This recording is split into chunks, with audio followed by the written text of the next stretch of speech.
Menurut Komisi Perlindungan Anak Indonesia, terdapat 3.547 kasus kekerasan anak yang tercatat sepanjang 2023. Sedangkan data dari Kementerian Pemberdayaan Perempuan dan Perlindungan Anak, terdapat 24.158 kasus yang dilaporkan sepanjang 2023.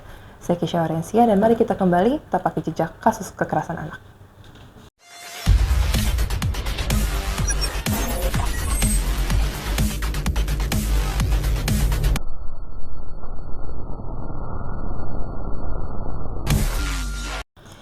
Oke, hari ini saya bersama dengan salah satu narasumber dari Komisi Perlindungan Anak Indonesia, ada Komisioner Pendidikan KPAI, Bapak Aris Adilsono. Selamat siang. Terima kasih sudah meluangkan waktunya hari ini untuk kami wawancarai. Sama-sama. Keza ya. Pak, melihat angka kasus kekerasan anak di tahun sebelumnya, itu naik drastis ya di tahun 2023. Ada 3.547 kasus kalau dari Komisi Perlindungan Anak. Ini kalau misalkan melihat di tahun 2024, memasuki bulan kelima nih, apakah ada kenaikan lagi atau lebih stabil? Sampai di triwulan pertama tahun 2024, angka kekerasan kepada anak sampai bulan Maret yang masuk di dalam pusat data kami mencapai angka 383 kasus. 383 kasus. Ya, 383 kasus, dan ya tentu peringkat pertama kasus yang masuk ke kami justru yang terbanyak adalah kasus kekerasan yang terjadi di lingkungan pengasuhan, lingkungan keluarga dan pengasuhan alternatif. Yang kedua, kemudian di dalamnya adalah kasus yang terjadi di satuan pendidikan. Kemudian dalam ranah perlindungan khusus anak, kasus tertinggi itu kasus kekerasan seksual, kemudian kasus kekerasan fisik dan psikis, semacam itu. Di 2024, kalau triwulan pertama sudah sekian, artinya ada 383 kasus itu, maka ini kalau kita bandingkan di tahun 2023, maka kecenderungannya naik, atau setidaknya belum bisa keluar dari situasi yang kemudian membawa anak pada situasi kekerasan. Oke. Itu untuk laporannya ini memang dari kinerja KPAI yang semakin bagus per tahunnya, atau memang dari kasusnya tersendiri itu naik? Itu yang masih perlu kita dalami. Jadi soal kemudian masyarakat antusias mengadu ke KPAI atau KPAI aktif menjangkau, saya kira itu adalah komitmen kelembagaan KPAI. Bagaimana kemudian menghadirkan perlindungan kepada anak semaksimal mungkin dalam konteks pemenuhan hak anak ataupun memberikan perlindungan khusus terhadap kasus-kasus anak tertentu. Di luar itu tentu juga hari ini peran media media baik media jurnalistik maupun media sosial menjadi sangat penting untuk kemudian membangun partisipasi masyarakat, membangun partisipasi publik untuk kemudian berani mengadu, untuk kemudian berani menyampaikan kekerasan yang dialami oleh anaknya ataupun kekerasan yang dia lihat di lingkungannya. Dan tentu nalar kritis masyarakat itu sendiri untuk kemudian dia tidak segan-segan untuk kemudian mengadu, menyampaikan laporan baik kepada layanan pengaduan atau layanan perlindungan anak yang ada di daerahnya ataupun kepada kami langsung. Dan perlu difahami bahwa kasus-kasus yang masuk ke KPAI, pengaduan yang masuk ke KPAI dari masyarakat adalah kasus-kasus yang dia mengalami hambatan keadilan di lokalnya atau di daerahnya, sehingga dia nggak dapat solusi ketika mengadu di kepolisian, misalkan dia nggak dapat solusi ketika mengadu di UPT DPPA, dia nggak mendapatkan keadilan dari proses dari proses hukum yang kemudian ditempuh dan seterusnya, sehingga kemudian mengadu ke kami. Sehingga harapannya mereka kemudian menemukan rasa keadilannya. Kasus kekerasan kepada anak itu seperti fenomena gunung es. Iya, artinya sebenarnya banyak, tapi yang terungkap hanya sebagian.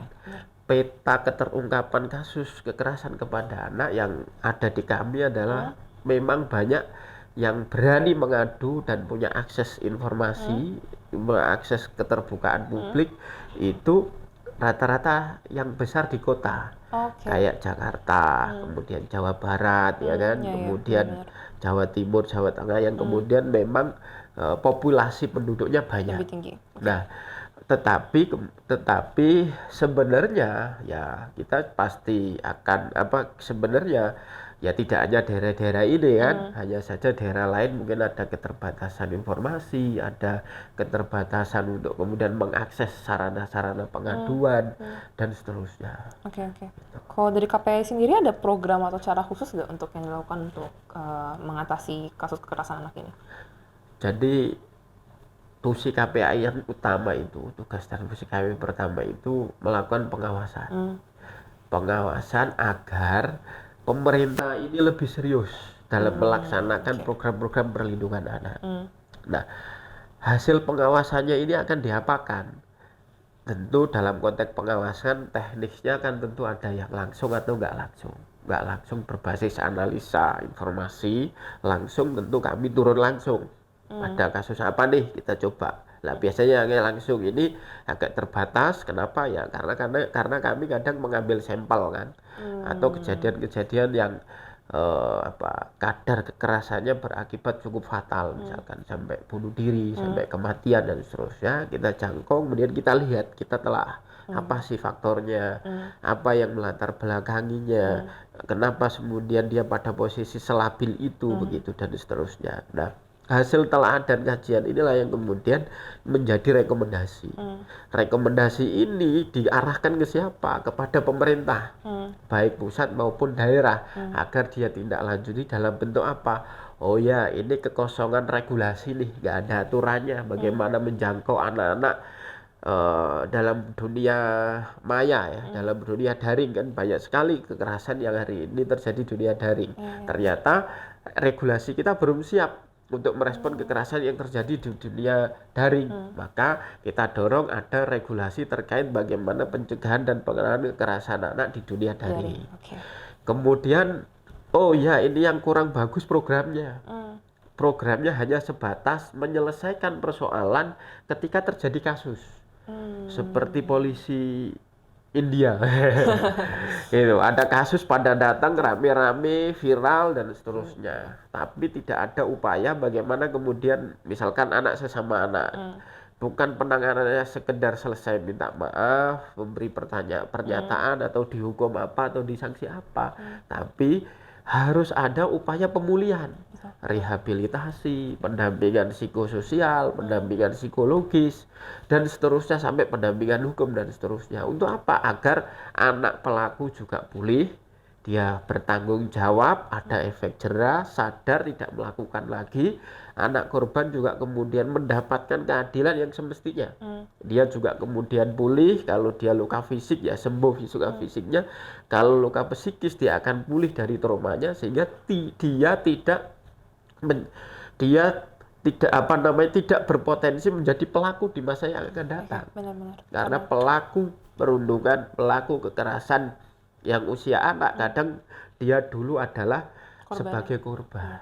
Nah, ini yang dilakukan oleh KPAI, memastikan agar pemerintah hadir layanan terkait perlindungan anak yang langsung menyentuh kepada anak dan lingkungannya itu hadir. Itu tugas utama KPAI. Ya meskipun kami tidak menutup kemungkinan juga melakukan kerja-kerja yang sifatnya pencegahan, edukatif, turun langsung ke sekolah, turun langsung ke pondok pesantren, ke masyarakat untuk menyampaikan ini loh sesuatu yang harus dilakukan, ini boleh, ini nggak boleh, begitu. Semua dalam rangka menjaga anak Indonesia untuk masa depan bangsa dan negara kita. Kalau gitu ada kata-kata pesan-pesan dari Bapak sendiri kepada masyarakat? Ya, anak Indonesia ini jumlahnya hari ini mencapai kurang lebih 84,6 juta. Artinya dia menghuni sepertiga dari seluruh jumlah penduduk Indonesia. Kalau masa depan Indonesia ini mau baik, masa depan bangsa negara Indonesia ini mau menempati posisi 5 menjadi peringkat 5 di dunia, maka salah satu kerja strategisnya adalah melindungi anak Indonesia. Nah, seperti semangat yang selalu kami sampaikan, ya kan, melindungi anak Indonesia sebenarnya sedang melindungi generasi dan sedang bagaimana kemudian menjaga estafet kepemimpinan yang akan datang. Anak terlindungi, Indonesia maju. Terima kasih banyak ya Pak untuk waktunya. Sama-sama. Untuk teman-teman di rumah, kita akan melihat tanggapan masyarakat mengenai kasus kekerasan anak ini. Silakan.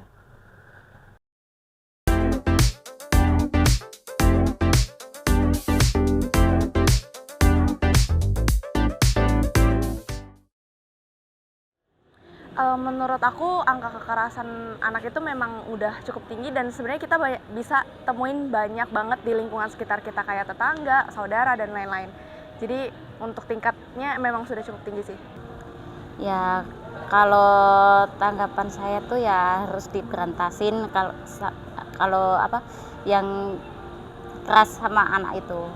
Kalau bisa jangan dikerasin anaknya. Mengenai kekerasan anak pada saat ini memang agak lebih jauh dibandingkan masuknya, lebihnya kekerasan itu meningkat gitu dibandingkan zaman sekarang.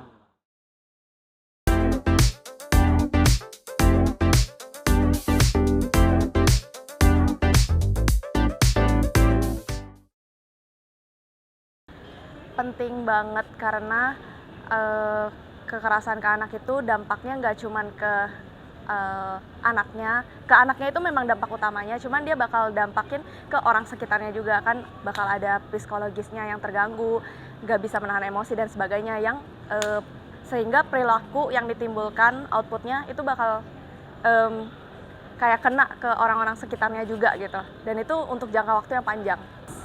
Penting. Istilah berantas kan gitu kan nggak layak gitu, maksudnya ada pembimbingan dari orang tua pertama kali, habis itu dia mengenai lingkungan masyarakat setempat, tetangga mereka sendiri gitu.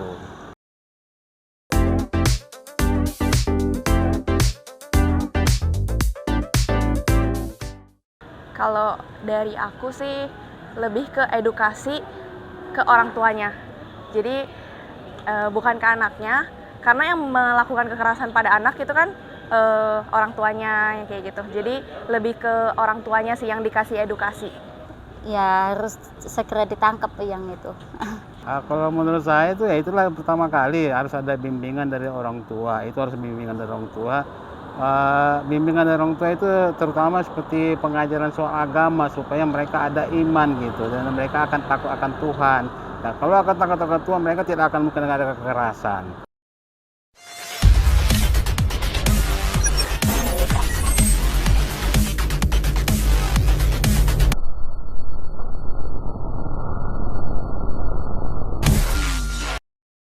Baik teman-teman, sekarang kami sudah bersama dengan Ibu Ratih Ibrahim. Selamat siang Ibu. Selamat siang, halo. Jadi terima kasih sudah meluangkan waktunya, itu dulu karena jadwal. Kamu meminta saya ada di sini, and this is quite an interesting interview, jadi saya mau dong. Saya jadwal Ibu Ratih ini padat sekali teman-teman, karena Ibu Ratih ini salah satu psikologis yang clinical psychologist yang nomor 1 Indonesia. Ternama sekali. Dia juga jadi salah satu pengurus utama di Ikatan Psikologis Klinik Indonesia. Ikatan Psikolog Klinis Indonesia. IPK ya. Lalu di sini kita Indonesia sedang berada di Personal Growth, salah satu perusahaan konseling punya Ibu Ratih sendiri. The best one.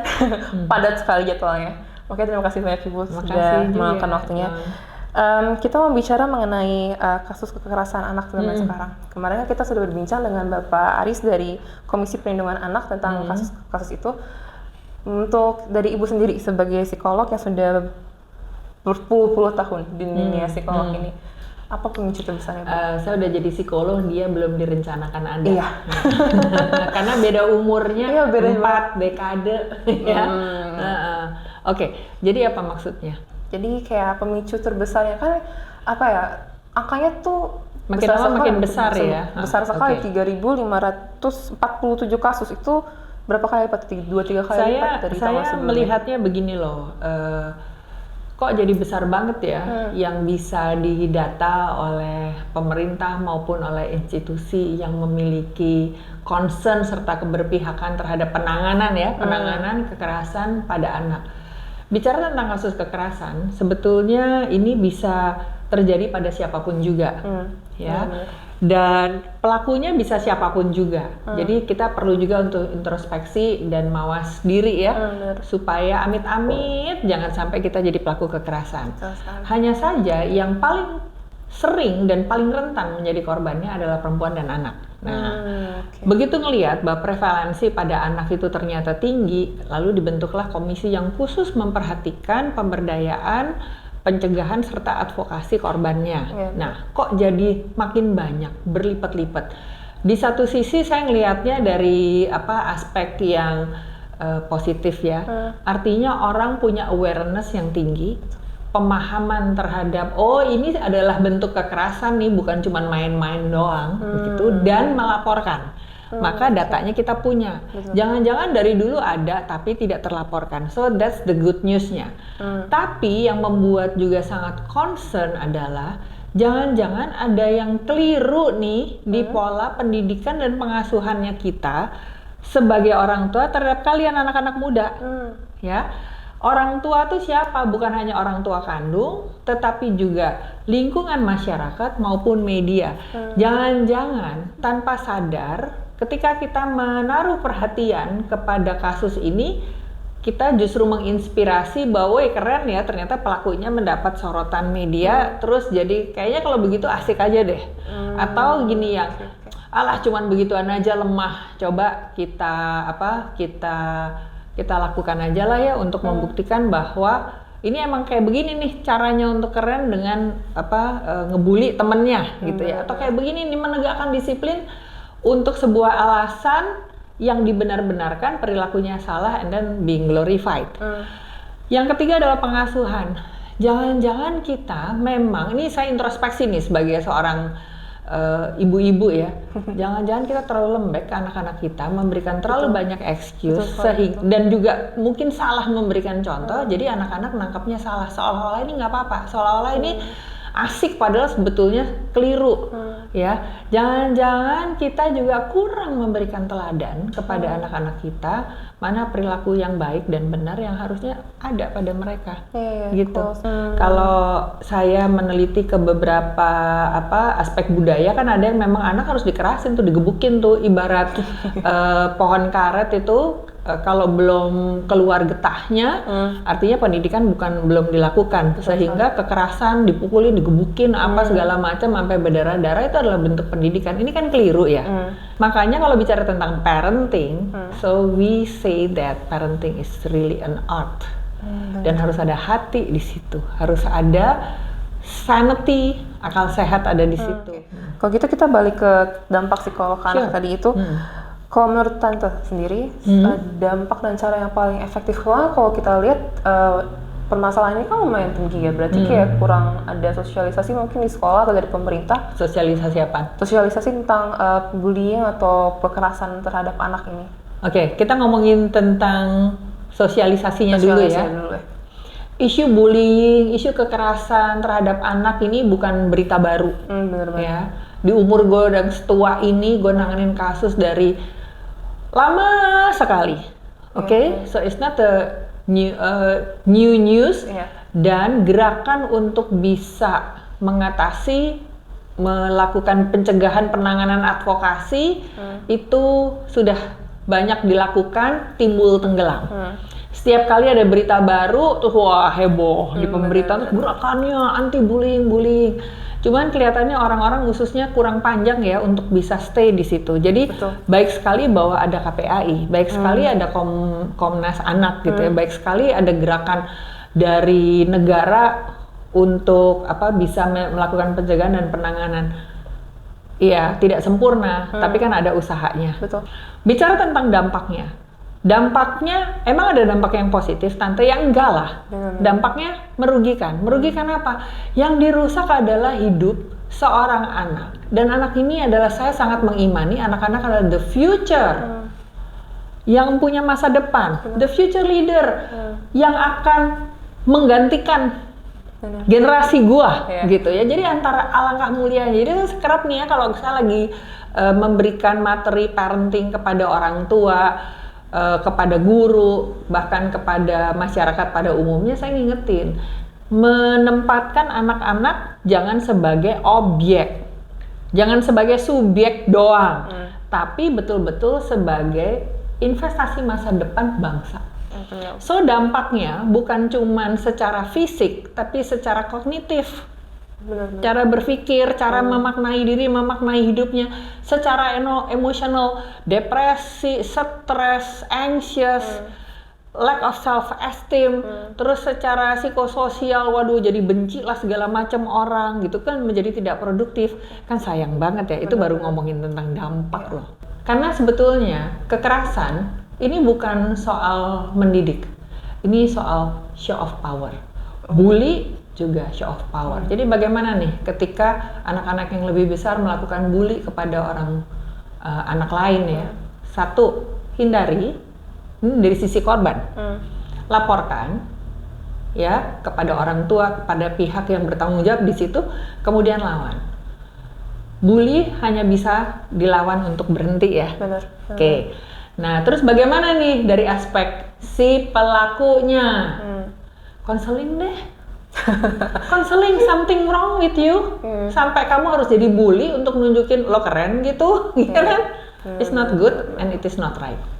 Oke, bahas-bahas tentang konseling di personal growth. Apakah ada program khusus atau memang cara-cara tertentu yang Ibu lakukan? Gini, para pelaku bully, jangan-jangan dia korban, ya, entah pengalaman traumatiknya dia dulu, gitu kan, atau dia menjadi korban untuk kompensasi something yang nggak bener aja di dirinya, betul ya? Betul. Misalnya, aduh, saya marah nih di rumah ya karena orang tuanya terlalu sibuk nggak perhatian sama dia misalnya, atau marah karena dia menerima perlakuan ABCDE yang membuat dia menjadi butuh untuk mengkompensasikan itu, dia cari temennya, ya yang kayaknya ini bisa jadi objek. Jadi let's fix it. Berarti ada kaitannya ya? Iya. Nah, gimana program di personal growth? Di sini ada program konseling dan psikoterapi dengan psikolog-psikolog yang keren-keren, pintar-pintar dan sangat-sangat andal profesional. Ayo datang ke sini. Let's fix you. Biarkan kami. Ayo let us help to fix you. Oke. Udah kayak lagunya itu aja. Oke, teman-teman. Coldplay. Oke, teman-teman, untuk mengetahui kegiatan yang lebih lanjut, kami sudah terhubung dengan Putri Aurelia Sari. Putri, saya persilakan. Oke, baik. Terima kasih, Keisha. Sekarang saya berada di lokasi langsung di Jakarta Barat, lebih tepatnya di kantor pusat Personal Growth itu sendiri. Di sini adalah tempat untuk counseling dan juga development center. Untuk programnya di sini mereka ada tiga program. Yang pertama adalah counseling pribadi, yaitu one-on-one dengan psikolognya sendiri, baik anak maupun juga dewasa. Yang kedua itu ada development atau seminar-seminar, dan yang terakhir itu ada POD, yaitu assessment dan juga counseling untuk karyawan dan juga perusahaan. Untuk kampanye sendiri mereka itu memiliki campaign yang bernama Impact the World, yang memiliki slogan Touch the Future.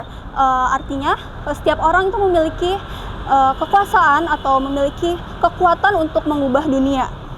Baik, segitu saja yang bisa saya laporkan dari lokasi. Saya kembalikan ke Keisha.